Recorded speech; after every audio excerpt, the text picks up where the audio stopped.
Hello and welcome to Module 1 of the International Marketing Diploma. Here we are going to introduce the international marketing environment. Our aim is to introduce the marketing concept, the global marketing concept, and to discuss major changes in the world that will lead to more opportunities. Our objectives are to study the macro overview of the international marketing environment, and then to look at the internationalization process, and we'll end the session by observing a sample brief about a global opportunity. The world is changing rapidly. The geo-economical landscape will look very different in 2020. This will have a profound impact on where the new market opportunities will be.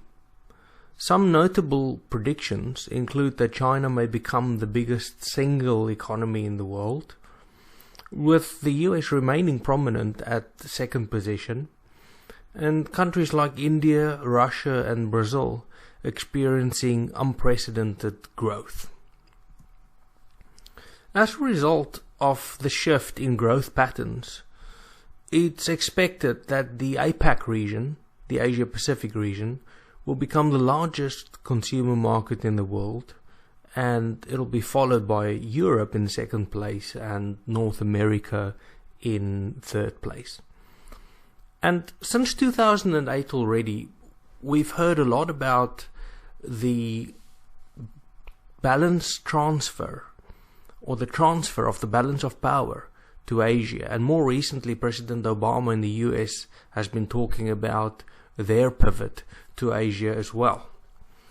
And this just reinforces what's been happening in the world and where the trends are heading.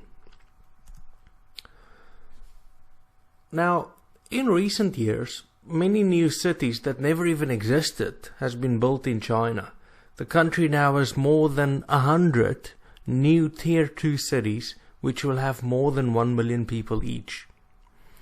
Now, in support of the rising might of the APAC region, it is predicted that amongst the G20 and OECD countries, India and China will account for 40% of all young people with a university degree. It's also important to understand that the aging demographic in the EU, USA and China will create an urge for greater and for more unfettered access to new markets through globalization. And the competition between these three regions has already caused some global tension. However, the opportunity that there is should not be underestimated. In recent years, global trade has been improved through economic integration. Examples of how this integration has been achieved include what we call FTZs, foreign trade zones, such as Dubai and Hong Kong. There are cross-national agreements such as NAFTA, or the North American Free Trade Agreement, and the Mercosur bloc in Latin America. And it also includes common markets like the EU or the USA. And there are also now monetary unions, and in a monetary union a single currency will be used, again such as the EU or the USA. As marketers, when we require a macro overview of any country or region, one of the most effective ways to achieve this is by carrying out what we call a pestle analysis. This course will include a report that demonstrates the use of a pestle analysis for your information, but for now all we need to know is that pestle stands for political intentions and policy making, economic structure, indicators and policy making, societal, technological developments, ecological and natural environmental influences, and L, which stands for legal frameworks and the imposition of new laws. The sources of information that we use in a pestle analysis should be accurate and reliable. Good sources will often include industry reports or governmental sources.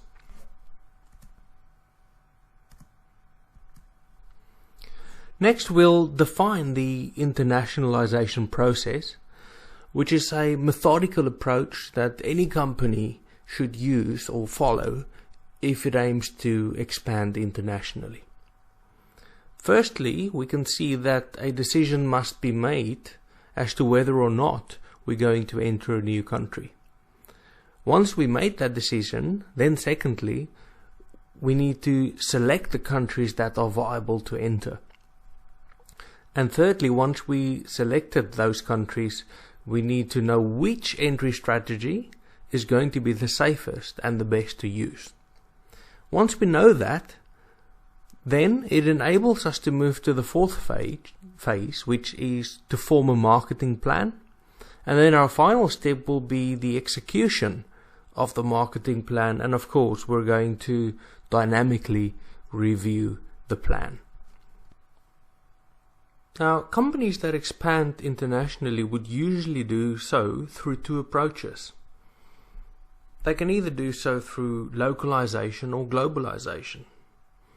When Nestle created local versions of the Kit Kat chocolate bar, it chose to localize its product. But when Apple, on the other hand, chose to provide one standard version of the iPad, it followed the globalization model instead.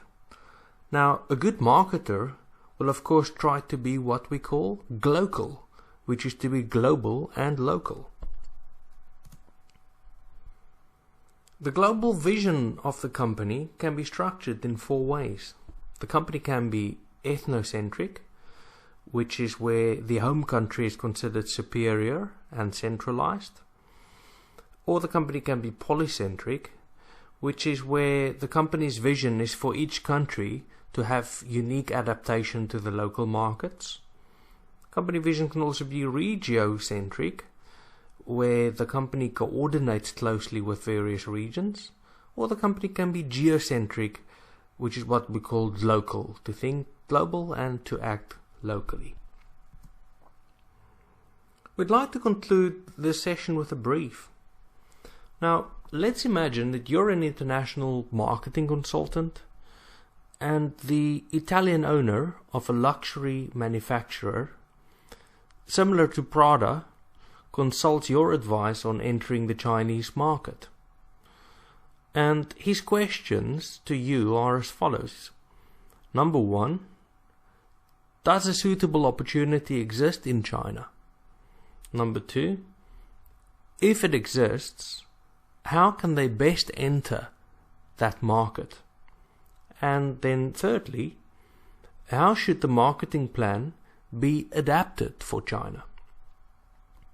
We hope that by the end of this diploma course, you will be competent and confident to answer similar questions to the above questions in order to help you exploit global opportunities. When you're ready, please continue to the next lecture.